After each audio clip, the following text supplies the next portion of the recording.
Chairman Liss, and the name of the program is The Way to Go. I invite you to join me each week at this time as we explore places to go and things to do.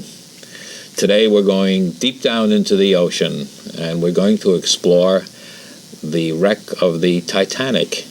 And it's all in connection with a wonderful IMAX film that's at the Norwalk Maritime Center. My guest today is Dave Stigworth, who is with the Maritime Center, and he's going to give us some background, and actually we're going to see some of the footage on the film Titanica. Dave, it's a very impressive film. I saw it the other night. It's on this giant IMAX screen, and I'm sure you've seen it more than once. What is it about this that impressed you the most? I think there's so many elements going on that where some of the IMAX movies are travelogues and they're beautiful to watch, but you don't come away thinking much of anything, just that other than boy, that was beautiful. But Titanica, I think, really makes you think because it combines the elements of scientific adventure and then also mixes in the tragedy of the sinking of the Titanic, where more than 1,500 people lost their lives. And I think it does a nice job of you get caught up in the excitement of it, and then suddenly back you are talking to one of the survivors or listening to one of the survivors, and you sort of have to pull back and realize, oh, we have to be respectful. This isn't just like a fun jaunt in the ocean. This is a grave, really. What I find great about the IMAX films is that the screen is so big that it really envelops you. You're inside of it. As a matter of fact, contrary to what most people do, I like to sit up front so that I'm almost inside the picture. All right. And sure, it strains your neck a little bit when you're doing that. But this isn't a documentary. It's more than that, isn't it? Yeah. Well, it is. Well, I think it is a documentary. I'm gonna counter you here. I think it is because I think it's more of a serious look at a scientific mission.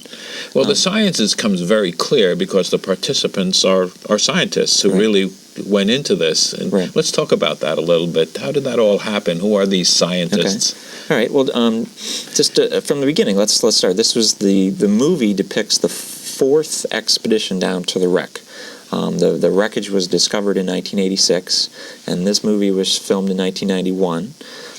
Some of the people who made the movie wanted to be involved in the very first expedition, but for financing reasons or whatever, couldn't make it. So they took a few years of getting all the pieces together, and they assembled a team of scientists and historians and photographers.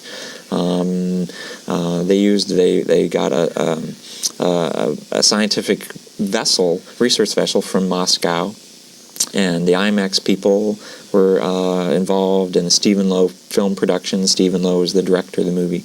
So they all came together with the same... Stephen Lowe is the same man who did The Beavers. Right, that was the movie at the Maritime Center this summer, Beavers. So he's got a good track record of making good films. So they all came together and pulled their talents, and the scientists had different purposes and reasons why they wanted to be involved, but ultimately they all wanted to be together and go down to the Titanic. And you see a lot of the different scientists because they have different interests and different needs, and a lot of that banter is really in there, isn't it? Yeah, in fact that's one of I think one of the best parts of the films. You get to see the Titanic and it's great, but I think it's fun just watching these scientists sort of say, no, we have to do this because I want to go collect more marine samples of the deep sea life, and then there's a geologist who says, no, we need to get more mud, and so you just see them interact. And I think that's part of the fun, because it turns out that they're really pretty good friends. They've been on other missions together, but when you first see it, you think, boy, these guys are really, they're going to start strangling each other in a minute. But really, they're good friends. But when it comes time to defend their own purposes, they'll still argue pretty strongly. Now let's go down deep into the ocean with them. The photography is magnificent, not only for its size but its clarity. Right. How did they do that? Well, they were able to. First of all, on the ship that they used, the Russian ship, it's one of the largest and best equipped research vessels anywhere. and they have 2 deep-sea submersibles, which are kind of just very small little submarines. So they were able to hook up on these submarines the biggest or the best deep-sea lights that have ever been used for deep-sea exploration. Mm-hmm. So with the IMAX cameras, with its huge scale, and it's good clarity for the whole screen. Mm-hmm. And then the deep-sea lights, which were able to illuminate the wreck multiple times more than have ever been used on the Titanic. So instead of seeing maybe 10 feet in front of you, you were able to see 70 feet. And so then when you get the 2 submersibles, you get like a really good strong bit of lighting. So the 2 submarines, or submersibles as you call them, went down together. So one is photographing the other one, really. One can be photographing the other one, or they both can be sort of, like in the studio here, there's lights coming from different directions, so it helps fully illuminate rather than just sort of getting like a really tunnel look at the Titanic. They're lighting from 2 directions, and then filmed in IMAX, it's almost like being down there yourself. And there's a lot of suspense in it too.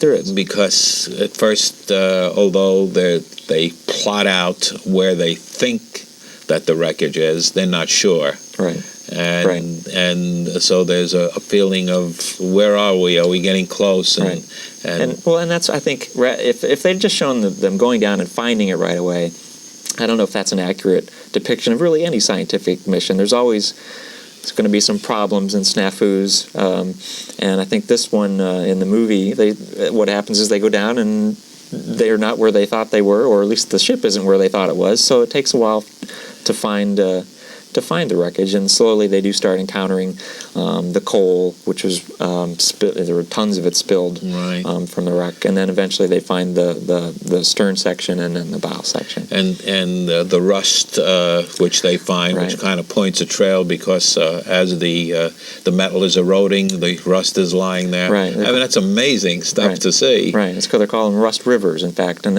which is one of the things that they were studying is why the scientists wanted to see it. They're using the wreck as it's like an oasis, and really what is a desert seafloor, and so they're able now to determine. They know how old the ship was, so they're able to study how the rate of its deterioration, which could lead to there's been talk of using the deep sea as a disposal grounds for toxic waste. Well, what is the rate of decomposition of a barrel? And they're able to maybe use some of the studies that they're now doing with the Titanic and its steel to consider things like that. So there's all kinds of things to look at down there. But the film sort of evolves because there's a great use of old photos too. Right. So actually, it's telling several stories at the same time, isn't it? Yeah, they use some old originals from, I think they're called glass plate negatives, which the pictures that were taken in the time, which is 1912, to show the ship as it's being constructed, and you learn a lot about its size and how this was, for the time, it was the biggest moving object that had ever been made by man. Unsinkable. The press called it unsinkable, and which is, I think, part of the reason why we're still interested in it, because this was sort of the beginning of a new industrial age, and new technologies were being found, and here we were going to go out and we were unsinkable, and something struck us down and taught us a little bit of lesson here, I think. And when they hit the iceberg, at first the people kind of thought it was fun. I think the movie says that. Right. There's talk in the movie about how as the iceberg... this was about 11:40 at night on a Sunday night, and there were still people out on deck, and apparently they were grabbing pieces of the ice and putting it into their drinks, not really realizing the implications of hitting the iceberg. And there's also another perspective, because a lot of it does have a survivor. Right. They talked to... there's only about 10 survivors left still alive. And for Titanica, they talked to a woman named Eva Hart, who is a British woman who was 7 at the time of the sinking. She was on the ship with her parents, and she and her mother survived, but her father was one of the 1,500 who went down. So she has some pretty good recollections of the survivors that are still alive. Some of them were infants at the time and have no memory of it. So she has probably the best recollections of being aboard the Titanic. And some of them have to do with playing with the dog that she met on the deck, and another one about like this huge teddy bear that she had. And she remembers as she was being carried to the lifeboats by her father, saying that she wanted her teddy bear. And she remembers her father's last words to her. And so there's some real strong emotional... There sure are in that. And another thing that impressed me is when they get up real close and you see some of the furnishings which are lying there on the bottom, right, and you can relate them to some of the scenes that are in these old photos of the ship. Right. So it's really surprising that the pieces are still there, right, and although it's dead on the bottom of the ocean, it becomes very much alive. It really was. When you start seeing the human elements of it, right. I mean, you look at the ship; it's rusting, it's deteriorating, but then you'll see a woman's shoe or something like that, again, it brings you back to the human element of it. And talking about the shoe and a suitcase, which plays right, a bit of a role, right, they did have some sort of a grappling device on the subs, didn't they? Right. It's a little robotic arm that can grasp things, and this part of the contract for this whole mission was it stipulated that they could not bring anything up from the bottom. Another mission down to the Titanic has brought things up, but the IMAX people were sensitive to concerns that this would be grave robbing, so they stipulated that nothing could be brought up. But there is, especially for one of the fellows who's just dying to know what's in some of these suitcases, that they can reach out with the arm, and there's a temptation to open it. But some of the fellows in the little submersible are saying, no, that doesn't belong to you. You cannot open that. Put it back. And the cameras are not only shooting out of the porthole, but you also have several scenes of the people in the interaction between them, right, on the ship. Right. Yeah. It's well done the way they did it. There was cameras looking out at what the submersibles, what the scientists were looking at, and then also they put a camera right in the main porthole, sort of with a fisheye view, so that you can see into the submersible, which is very small. It's 6 feet high, 5 feet wide, and there are 3 men in it for 18 hours at a time. So, but you see, the screen is 6 stories high, and so this camera is right in their face, though, and they're really trying to see around the camera. So it's an interesting perspective to see these guys really, and when you're in the theater, it's like they're trying to look past you, so they can get a better look at it. Were there any problems? Did they run into any crises during the filming?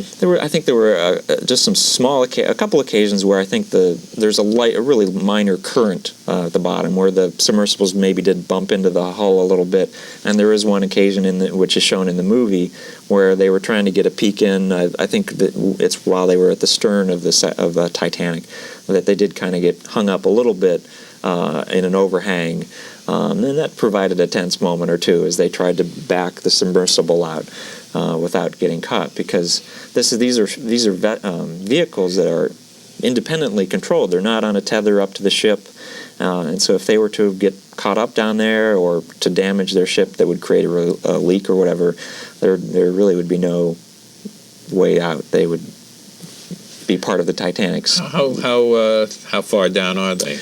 They are 12,500 feet, which is about 2.5 miles. Sunlight disappears at 1,000 feet, so it's very dark. It's very cold, but you'd find, as you know from seeing the movie, there is life down there. There are a lot of life. I think they found 28 types of fish and animals, from rat-tail fish, which are about 1.5 meters long, to small crabs and sea stars. And that was part of the mission, because there's a biologist on board who wants to get a hold of some of these things and study them. So there's a lot going on in the movie. I'm talking today with Dave Stigworth, who's with the Norwalk Maritime Museum, and we're discussing the Titanica, which is an IMAX film, which is now running, and we're getting some insight into the making of the film and some of the features that are shown into it. Dave, let's come up out of the water for a minute. Okay. They also show some of the life on board the mothership. Right. There's like a festive. There's some singing that goes on. Right. There's the fellow who's in charge of the ship. He's a Russian. His name is Anatoly Sagalevich. I'm not sure how to say that, but he has his little guitar on board. And he has written a song in memory of the children who were aboard the Titanic. So you get to hear him play a little bit. And there are some lighter moments. I think they must have had, at the end of the mission, they must have had some sort of little party with music and dancing. So you get to see a little bit of the levity. And I should tell you, though, I talked to one of the other fellows who, there was a mission to the Titanic this past summer. Mm-hmm. I don't know much about it, but one of the fellows who was on board is a past president of the Titanic Historical Society. And he has seen Titanica, and he thought that some of those scenes, this is how serious people take the Titanic as being a grave site. He thought that the little music that they show up on the ship, and there's a couple scenes of they had a makeshift swimming pool. Right.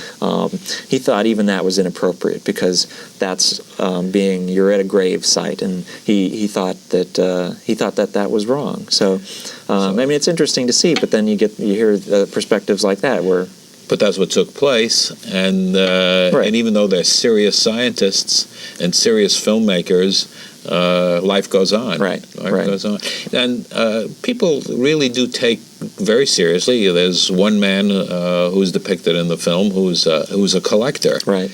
And I thought that some of the things that he talked about were really unbelievable. Yeah, he has a really broad collection. He's just obsessed, and that's, I think, a good way to describe all the men on this depicted in the movie. Is they're obsessed with the Titanic, but he is really obsessed. He has all kinds of collections of memorabilia and artifacts from the ship as well, and he's trying to put together an entire outfit of Captain Smith so he could dress as Captain Smith. He's got postcards. I think you'll remember these postcards from the time. So many people, transatlantic voyages was really the only way to do it. So people used to send people who were about to go on these trips these postcards that shows people getting seasick and saying, gee, I hope this doesn't happen to you. So he's got a collection of these. So it's just another way that people are really fascinated with the ship. I think we're seeing school children and people on up into their senior years who are coming to the movie. The interest spans generations. Let's talk about children a little bit. I know that you've prepared a teacher's resource guide, right. And you have some special programs for children, don't you? Yeah, we're making the movie available on weekday mornings, really before the center even opens.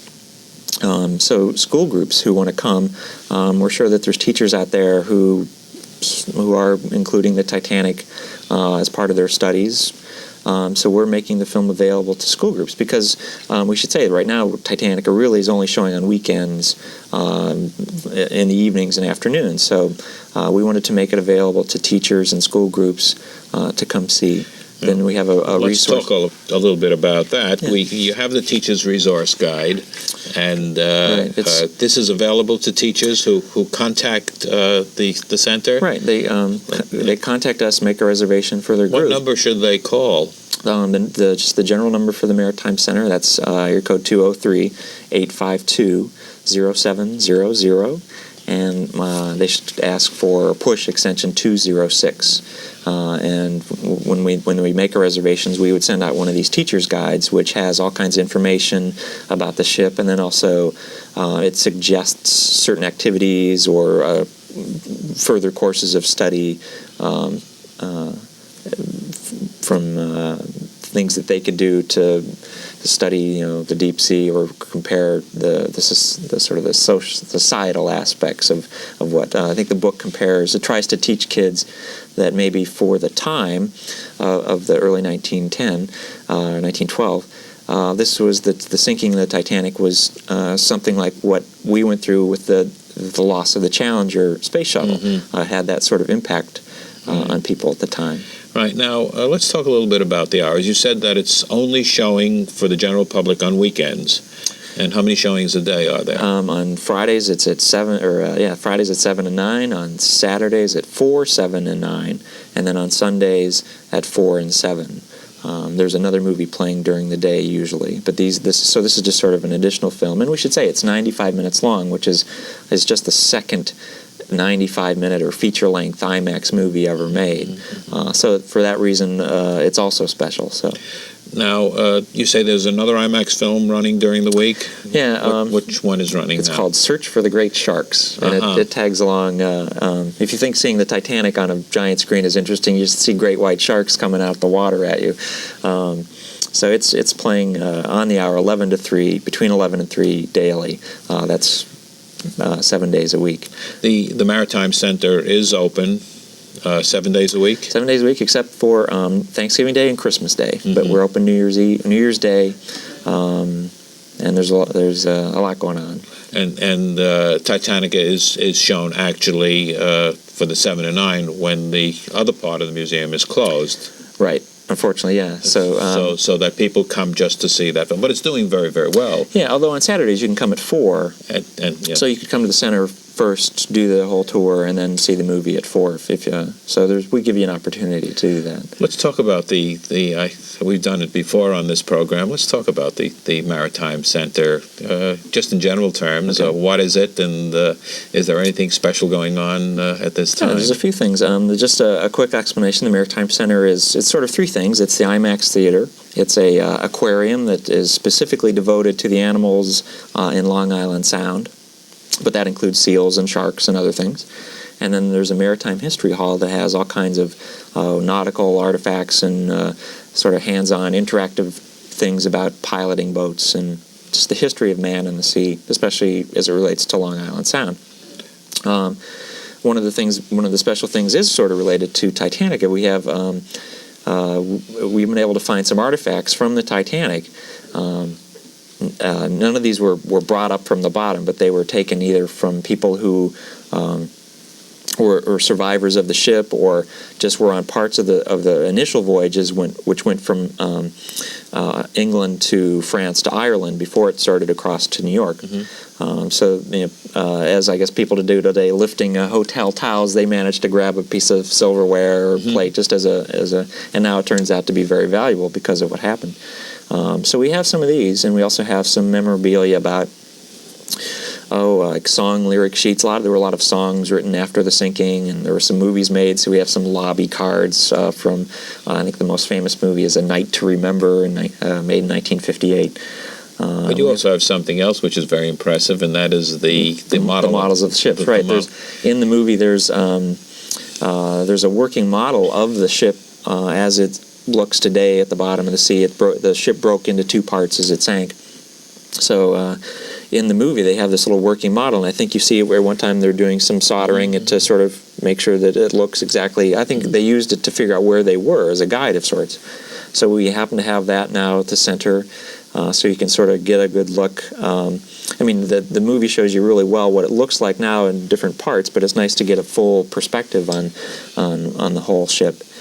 So we've got that, and we have some other models of the Titanic, like on the surface, and then also some of the sister ships and the ship's other liners of the time, and some of the telegraphs from after the sinking, which went to the White Star Line. That was the owners of the ship in Newfoundland. So there's a whole Titanic thing going on. Watching these people, watching them lowering the subs into the water, the people going into the hatch and lowering them into the water, and then these people on this raft or a small boat who sit on top of it and then jump off it into the... Right. Do you consider them to be adventurers as well as scientists? Do you consider them to be brave people? There's another question. Okay. Would you do it? I think it would be interesting. I think it would be very nerve-wracking to do it. But boy, to go down to the wreck of the Titanic would be I mean, hardly anyone. I think there's been more people on the moon that have been down to the wreck of the Titanic. So to join that elite group would be very interesting.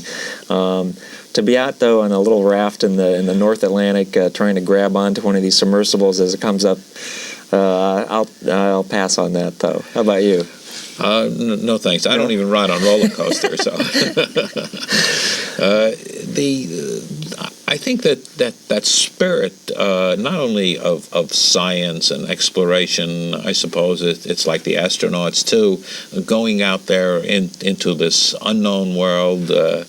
It must be a great feeling. You have to be a certain kind of person to do that. Yeah, it's and the call must be very, very strong. I think so. We had a chance to talk to two of the fellows who were in the movie. They came to the Maritime Center for the opening of the movie, and I don't know. I don't know if they're like the guys who, the early explorers of the Old West or something. They just they don't seem to have any fear, and they've got. It just doesn't seem to faze them that they take these risks. They're focused on what they want to do, and they go after it. Yeah, that focus is evident in the film, where the photographer is arguing because he wants to do it certain. He wants to be in control, right. And the marine biologist wants to be in control. Of course, they have a language problem because some of them are Russians. Right. Now, one of the pilots doesn't speak any English at all. They had to translate through one of the others. Right. And but there seemed to be a great driving force in each of them for the direction that they wanted to go. Yeah, and this was really just one mission. They're probably now off doing other things, but again, they're focused on what they want to do, and they'll work through the problems of a language barrier or. If there's an equipment malfunction, they know so much about it that they can work around it or find a way to fix it. Or they're I don't know if mavericks is the word, but. Do you know if the director is working on another IMAX film? Yeah, I think he is. In fact, they're in New York City. They're building in Manhattan, across from Lincoln Center. They're building a new. I think it's I guess it would be an IMAX screen, and Stephen Lowe, I think, has been hired to come up with a new movie that will open that theater in a year or two. He also came up with a 3D movie, which I don't know if the Maritime Center will be getting anytime soon, but we're hopeful eventually to show it. It's called The Last Buffalo.